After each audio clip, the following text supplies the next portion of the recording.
अबागढ़ के पास में ही है करारा। तो गुरुजी आपके साथ कोई साथी है या कोई मंडली है या आप अकेले निकल के आए हैं गायकी के लाइन में या किसी का सहयोग है? भैया देखो, सहायक जो कथाएं चलती हैं उसके लिए सहायक तो मेरे साथ राहुल हैं, जो शास्त्री जी हैं, जो मेरे पास के ही हैं। पास में ही गांव है, बिल्कुल करीब 1-2 खेत का अंतर है। वो ही मेरे सहायकी करते हैं। और जहाँ तक जो मैं आया हूँ निकल करके, वो स्वयं खुद ही अपने बल पर निकल कर आया हूँ, ना कि किसी और के बल पर आया हूँ। आपने ये सारा खुद सीख लिया, हारमोनियम गाना बजाना, बहुत सारी इसमें परिस्थिति थी, वो आपने अकेले झेला, कैसे झेला वो हमें थोड़ा बताइए दर्शकों को थोड़ा। मैंने जो हारमोनियम सीखा था पहले, सबसे पहले गाना तो आता था मेरे को, लेकिन हारमोनियम नहीं आता था।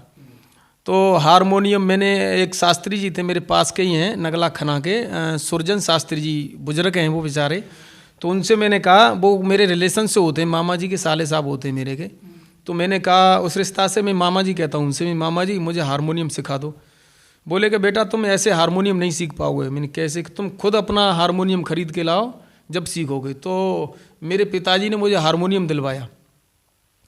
हाँ, तो लेके आया। तो भैया मैं आप बताऊँ आपको, तो सारे दिन में मैंने पूछा मैं सीखूंगा कैसे, लेकिन शुरू से ही पता नहीं कुदरती माता रानी कृपा इतनी रही, सरस्वती मैया की, कि मैं मल्हार निकालना अचानक ही एटक मेट्रो सीख गया था। पहले किसी जैसे आपके बाजे पे पहुंच गया मैं, आप चला रहे हैं तो वहीं अचानक ही हारमोनियम पर मल्हार निकालना मेरे को आता था शुरू से ही। गुरुजी, मैंने कोई एक हमारे दर्शक है वो कमेंट और 10-12 कॉल भी आई, तो वो ये कह रहे थे कि राजा शास्त्री जी को सपने में ब्रजेश शास्त्री सिखाने के लिए आते हैं, ये क्या हकीकत है या गलत बात है ये?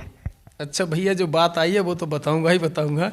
ऐसा था, पहली बात तो जब स्वर सम्राट जी का जब निधन हो गया था, तो मैं जो सिकंदरा राव पड़ता है, जो हाथरस डिस्ट्रिक्ट में पड़ता है, वहाँ पे गया था। एक मेरा जो दोस्त था उसके साथ में उसका कुछ रिलेशन था वहाँ पे घूमने के लिए। तो मैंने वहीं सुना था कि स्वर सम्राट जी का आज निधन हो गया। तो भैया ये मान लो मेरी हवा निकल गई।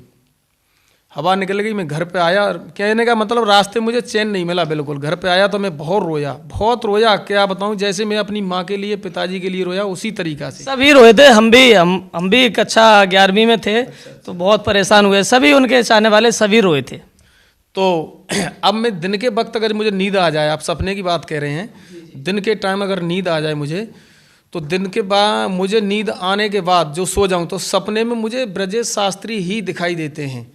और वो कहते हैं, कभी तो मुझे मंच पर बैठालते अपने पास में, और कभी हारमोनियम पकड़ाएंगे, ले इस पे गा बेटा, कभी कुछ कहेंगे, कभी कुछ। काफ़ी बातें सपने की ध्यान नहीं रहती, जो मेन बात है वो मैं आपको बता रहा हूँ। मुझे याद आता है, वो हकीकत में साक्षात रूप में आते हैं मेरे पास। और वो कहते हैं ऐसे गाया कर, बाजे पर तू चढ़ जाया कर, हारमोनियम पर पीछे मत हट, बस ये कहते हैं। तो मैं, गुरुजी मेरी आवाज़ काम नहीं करती है। कहने मतलब भैया मैं घर पे देसी आदमी हूँ, गांव में रहने वाला, लेकिन मट्ठा से आवाज़ तो निकलती है, ये तो मानूंगा। हाँ, मट्ठा के से, जो मट्ठा पीने के बाद आवाज़ कभी गला नहीं बैठता है। तो ये गुरुजी हकीकत बात है, बिल्कुल हकीकत बात है। और स्वर सम्राट जब मेरे सो जाऊँ, सोने के बाद सपना आता है, सपने के बाद जब मेरी आँख खुलती है तो मुझे रोना आता है। दिन के वक्त सोऊंगा, रात में सपने में नहीं आए, दिन में जो सपना आता है उसमें आते हैं। तो ये दर्शकों, ये हकीकत है, कोई बनी बनाई बातें नहीं है। और जो मेरे पास कॉल आया वो उसका मैंने जवाब लिया है गुरुजी से।